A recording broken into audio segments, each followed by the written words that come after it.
Lección 2. Leer un mapa de Barley. Para esta lección voy a utilizar este mapa o mapa base para recorrer cada uno de los símbolos que conforman el glosario de conceptos definidos por Simon Barley. Utilizaremos al adicto al café como usuario, el café matutino como necesidad y el resto de los componentes como capacidades que satisfacen directa o indirectamente esa necesidad. Voy a empezar por el significado del eje vertical o cadena de valor con respecto al ancla, que es nuestro usuario.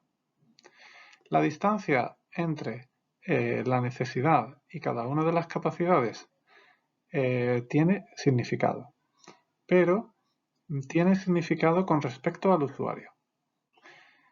Una capacidad que está más hacia abajo tiene menos visibilidad con respecto al usuario, lo cual no significa que no sea, desde nuestro punto de vista, una capacidad importante. Esta tabla que vemos aquí es el glosario de conceptos definido por Simon Barley. Y lo que voy a hacer es recorrer uno por uno para ir revisándolos. Dependencia entre componentes. La manera de leer el mapa es: el adicto al café necesita un café matutino. El café matutino depende de una cafetera y de que haya café molido. El café molido depende de que haya un molinillo y depende también de que haya granos de café. Y el molinillo, a su vez, depende de que existan granos de café. El día que en el mundo no haya granos de café, el molinillo no tendrá razón de ser. Punto de cambio. ¿Cómo cambia el mapa? Esta línea roja puntuada la hemos dibujado en la cafetera porque durante la conversación hemos convenido que la prioridad es mejorar la evolución o evolucionar la cafetera. De manera que lo indicamos en el mapa, indicando que para nosotros va a ser importante invertir en que la cafetera evolucione. ¿Cómo mapeamos un componente evolucionado? La cafetera hemos decidido que va a evolucionar en el sentido de que va a ser una cafetera más evolucionada, pero con más o menos la misma funcionalidad. El componente en negro es un componente presente y el componente en rojo es un componente futuro. La línea que une el café matutino con la cafetera futura indica que el café matutino va a ser servido con esa cafetera futura. Bueno, no lo sabemos, pero esa es la intención de esta línea. Y la cafetera, pues la dibujamos en rojo por ser un componente evolucionado a futuro. ¿Cómo mapeamos un nuevo componente futuro de orden superior? Podemos también decidir que la cafetera va a evolucionar, pero en un sentido diferente. Ese sentido es que vamos a tener una cafetera de mayor valor para el usuario, o que potencialmente tiene más valor para ese usuario. Y lo llamamos cafetera eléctrica. Esta cafetera eléctrica en el futuro satisfacerá la necesidad del adicto al café, que es el café matutino.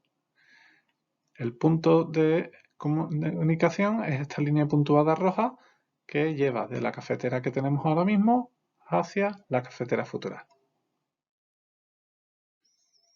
Flujos de capital.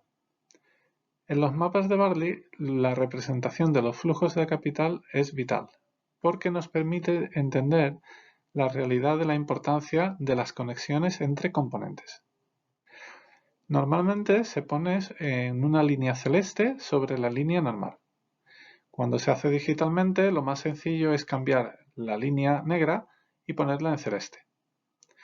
Si encima disponemos de datos cuantitativos que representan coste, precio, tiempo o alguna otra medida, es interesante siempre ponerlo porque ayuda a representar visualmente lo que está ocurriendo. ¿Cómo indicamos la existencia de un mercado? Este símbolo de aquí lo hemos sustituido al componente.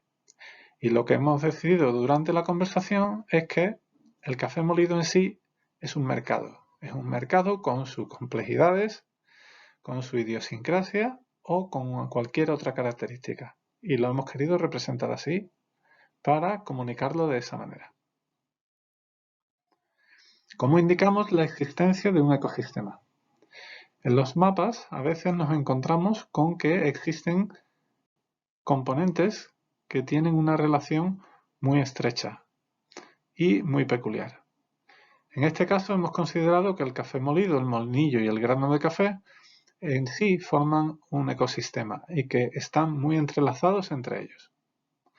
Después podemos decidir que en la conversación nos podemos centrar en este pequeño ecosistema o en el resto del mapa.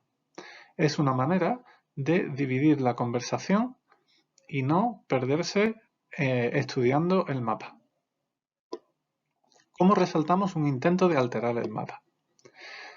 Aquí tenemos una línea puntuada roja en el cual durante la conversación se ha hablado de que el café molido va a evolucionar. Después de esa conversación indicamos con esta flecha negra de fondo blanco la intención de actuar sobre ella.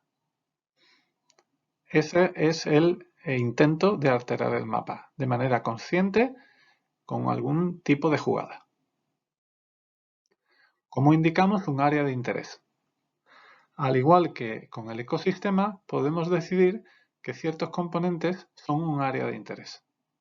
En este caso, molinillo, granos de café y café molido lo hemos identificado en la conversación como un área de interés. Y hemos decidido que vamos a analizar el resto del mapa por una parte y esta parte del área de interés lo vamos a convertir en un submapa que trabajaremos aparte, por la complejidad propia del mismo. ¿Cómo indicamos diferentes tipos de métodos de trabajo? Existen diferenciados formalmente tres tipos de métodos de trabajo: construido en casa o ágil, usando productos de catálogo, Lean, o externalizado, Six Sigma. En este caso hemos indicado que en cada uno de estos componentes se trabaja de una manera diferente. ¿Podemos tener más? La respuesta es sí. Podemos crearnos nuestro propio código que identifique distintos métodos de trabajo y que nos permitan ver esa forma de realizar el trabajo en nuestro contexto. ¿Cómo mostramos una canalización o pipeline del inglés? En este caso tenemos la cafetera. Lo he representado como una canalización. La canalización, la interpretación que debemos de hacer es que esa cafetera puede encontrarse en nuestro contexto en distintos estados de evolución. En este caso no tengo dibujado el eje de las X, donde están los 4 estados de evolución. Pero podemos imaginarnos con que podemos tener una cafetera futura que no tenemos ahora mismo, una cafetera eléctrica, una cafetera convencional y una cafetera de servicio, o de cuando vamos a un bar, por ejemplo. ¿Qué ocurre si no tenemos espacio? Pues podemos utilizar esta cafetera que tenemos abajo en el mapa, un cuadro pequeño indicando esta cafetera. El componente no es redondo, es cuadrado. Esto también es una canalización o pipeline. La interpretación que tenemos que dar es que visualmente en realidad cubre todo el espectro de las etapas de evolución. Mapear el contexto futuro partiendo del presente. Cuando dibujamos un contexto, normalmente partimos de un usuario presente. Dibujamos sus necesidades y distintas capacidades. Lo que ocurre es que también podemos dibujar necesidades futuras de ese usuario presente. Pero también podemos dibujar un usuario futuro, de otra generación, de otro tipo, con necesidades que pueden estar enlazadas con nuestro usuario presente o necesidades futuras de otro tipo de usuario que podamos llegar a tener. Representación de la inercia.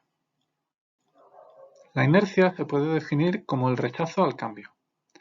Se representa con un rectángulo vertical negro y se suele colocar en la frontera entre alguna de las etapas. En este caso lo he colocado entre la etapa de producto y la etapa de servicio.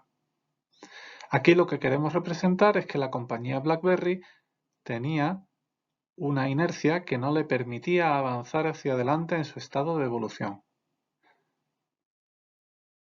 Volvemos al glosario de conceptos. Durante esta lección hemos revisado cada uno de ellos y yo aconsejo pararse un buen rato a leer, entender y memorizar estos conceptos. Resumen. Leer es la base para poder entender los mapas. La comprensión lectora de los mapas es fundamental para poder trabajar con ellos.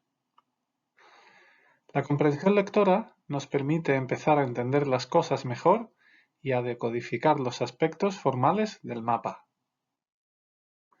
Leer nos ayuda a expresarnos en términos de los mapas de Barley, ya que estaremos hablando con otra persona y esa persona va a escuchar nuestro mensaje. Si nos expresamos correctamente, el mensaje va a llegar de manera más objetiva y eso va a ayudar a la comunicación. Segundo, nos ayuda a decodificar los conceptos que estamos tratando de expresar. Tercero, ayuda a mejorar el tipo de preguntas que hacemos a nuestros clientes, a nuestros compañeros y a nosotros mismos. Por eso yo siempre recomiendo que antes de dibujar es importante aprender a leer.